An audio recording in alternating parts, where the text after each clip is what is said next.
Olá, olá, caríssimo concurseiro, caríssima concurseira, professor Leandro Signori.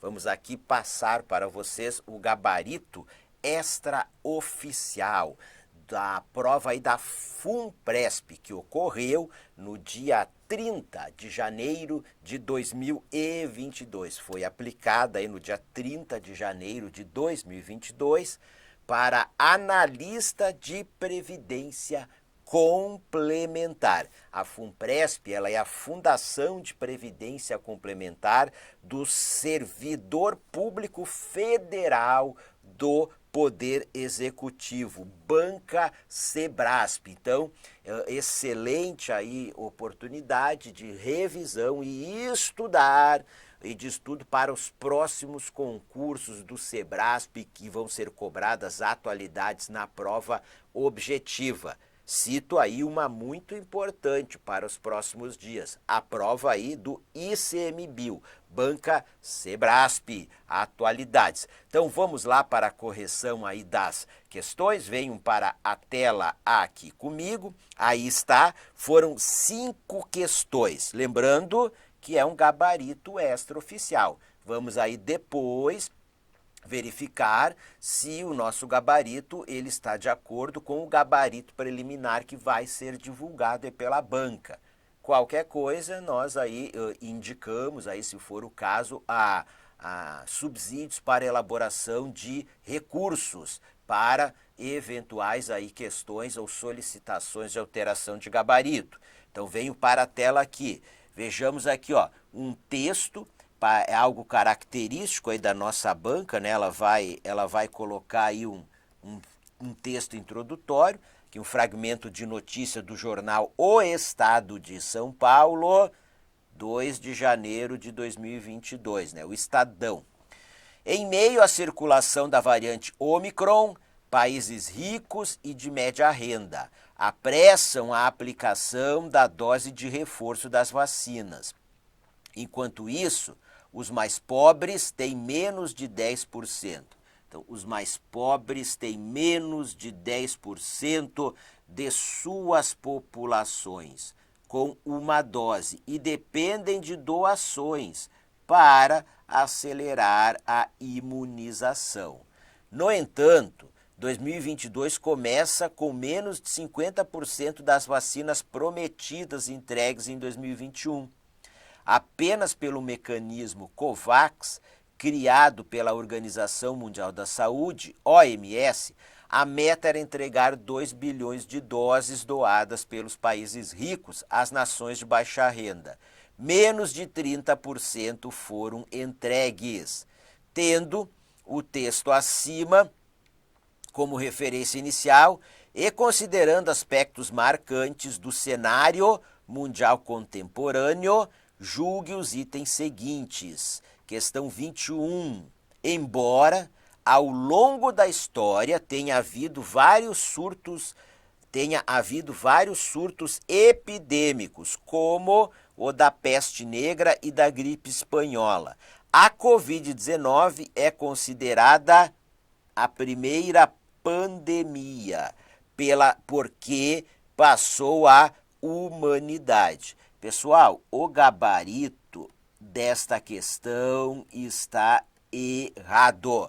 Então vejam vocês, a gripe espanhola foi considerada uma pandemia, certo? Uma pandemia. A peste negra também, muitos autores consideram a peste negra como uma pandemia. Então, não foi, a Covid-19 não foi a primeira pandemia porque passou a humanidade.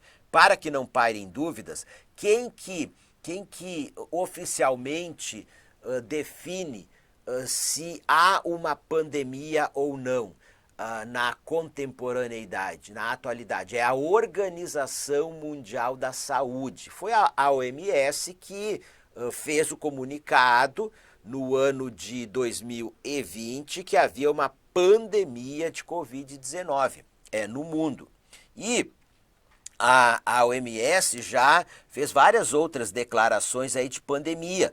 Vou citar aqui uma para vocês, ó, no século XXI, em 2009, A da gripe, ó. A da gripe suína. A da gripe suína. Suína. A H1N1. Vírus influenza tipo A.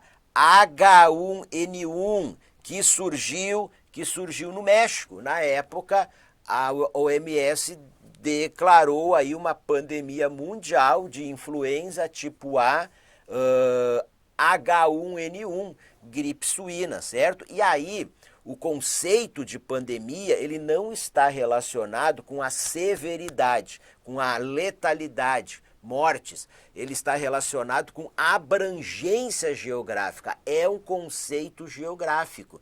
Então, a pandemia é quando uma doença ela se espalha aí pelo mundo, doença nova que não existia, ela ou até uma já existente também, ela se espalha muito rapidamente pelo mundo, se dissemina. E aí as autoridades de saúde, os órgãos, as organizações não conseguem controlar a disseminação daquela pandemia, que foi o que aconteceu com a de Covid-19. Se espalhou aí muito rapidamente, perdeu-se o controle, chegou a todos os continentes. Joia?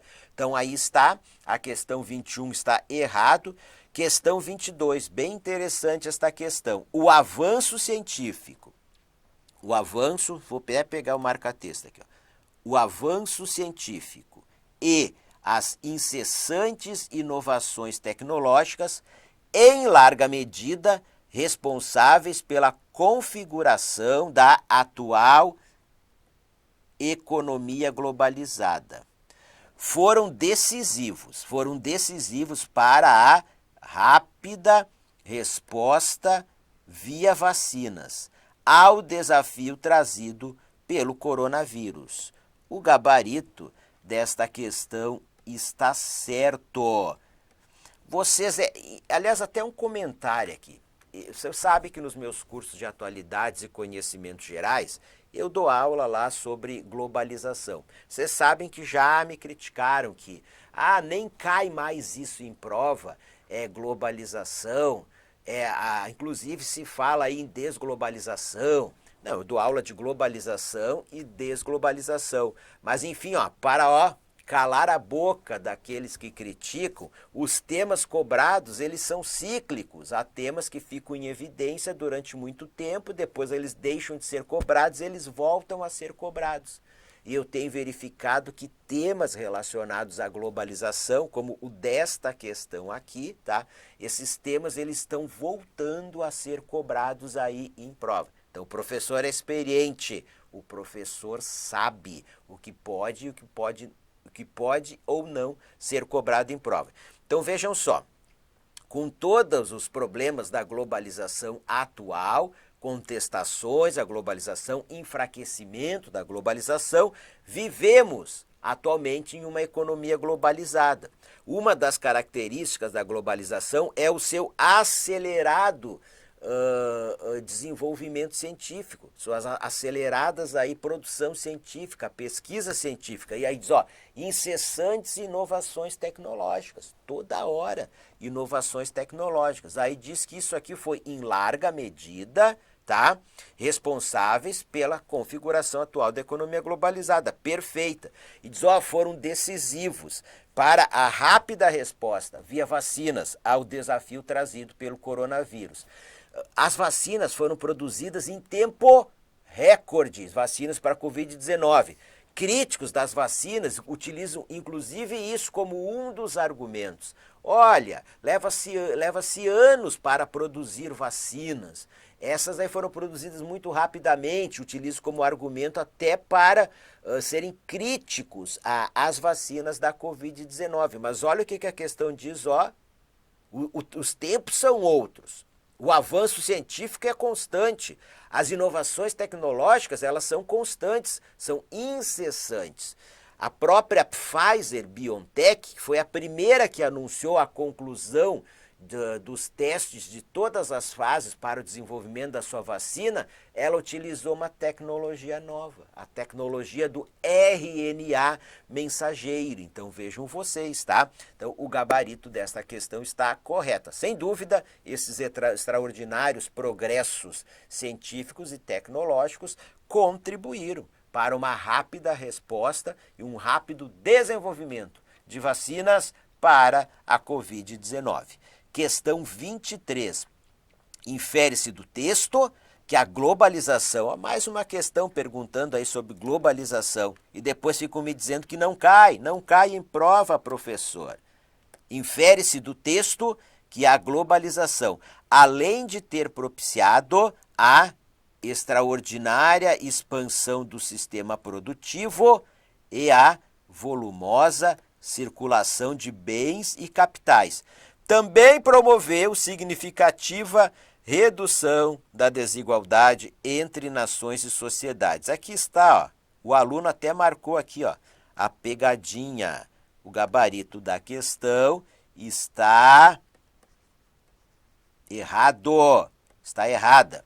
Então a globalização ela propiciou sim essa extraordinária expansão do sistema produtivo, esse volumoso aumento da circulação de bens e capitais pelo mundo, da produção também. Agora, as desigualdades entre as nações e entre as sociedades e entre as pessoas, elas aumentaram. Uma das promessas não cumpridas da globalização, que haveria uma redução das desigualdades entre países, sociedades e pessoas. Isso não ocorreu. Ocorreu uma redução da pobreza, mas as desigualdades elas aumentaram. Ou seja, então aqui está, ó, pobre e aqui está, digamos, o rico. Ó. O pobre ficou menos pobre, mas o rico ficou mais rico. A distância ela foi aumentando. Conseguiram entender? Isso aí, então o gabarito desta questão está errado. E a 24, questão tranquila, fácil, questão dada aí pelo examinador, gabarito certo. Mencionada no texto, a Organização Mundial da Saúde é uma das mais conhecidas e atuantes agências especializadas da Organização das Nações Unidas, a exemplo de outras, como a FAO, que é de Agricultura e Alimentação, Unesco, Organização das Nações Unidas para Educação, Ciência e Cultura, e Unicef, que é a questão aí da infância, a questão da infância. Nós podemos citar também a OIT, Organização Internacional do Trabalho, OMM, Organização Meteorológica e Mundial, certo? Então tá certo. E aí a última questão, questão 25. Independentemente de posições políticos e ideológicas, as autoridades governamentais, olha aqui, ó, as autoridades governamentais mundo afora, como o francês Macron, a alemã Merkel e, sobretudo, o norte-americano Trump. Mas nós até podemos fazer um corte, porque aqui é um exemplo. E está exemplificando. Deixa eu apagar aqui um pouquinho. É uma exemplificação. As autoridades governamentais mundo afora compreenderam a gravidade da Covid-19, aliaram-se à ciência e estimularam as respectivas populações a obedecer os protocolos sanitários para o adequado enfrentamento da pandemia. O gabarito está errado. Quem errou esta questão aqui não vive no Brasil, certo? Se vive no Brasil, está dentro de uma caverna incomunicável. Então vejam só, independentemente de posições políticos e ideológicas, as autoridades governamentais mundo afora, o Macron e a Merkel tiveram essa postura que está na questão. Eles compreenderam a gravidade da Covid-19, tá perfeito isso. Agora, o Donald Trump, ele em um primeiro momento, ele, digamos, desdenhou da gravidade da pandemia de Covid-19. Depois o seu governo adotou várias medidas, mas ele seguiu sendo um crítico, por exemplo, a medidas sanitárias, como o distanciamento social, o uso de máscaras, e aqui, independentemente de posições políticas ideológicas. Querem mais um exemplo? Presidente do México, de esquerda, Andrés Manuel López Obrador. Ele teve, assim, lá no início, em certa medida, uma postura negacionista. Querem outro exemplo? Lukashenko, de Belarus. Eu posso citar vários outros exemplos. E nós temos um exemplo aqui no Brasil. Não estou entrando no mérito de concordar ou de discordar, que é o exemplo do presidente Jair Bolsonaro, que até hoje diz que não se vacinou e é crítico aí ao uso de máscaras e ao distanciamento social. Poderia dar vários outros exemplos para vocês, mas vamos ficar aqui somente nesses. Questão 25, gabarito errado. Sigam-me nas minhas redes sociais, meu canal do Telegram, dicas diárias aí de atualidades, meu canal do YouTube, muito conteúdo de atualidades, meu Instagram também, @profilantesignore, e meu Facebook, dicas de atualidades e das disciplinas que eu leciono. Sucesso neste concurso da FRUMPRESP EXE. Me mande notícia da sua aprovação e de quantas questões você acertou aí na prova de atualidades.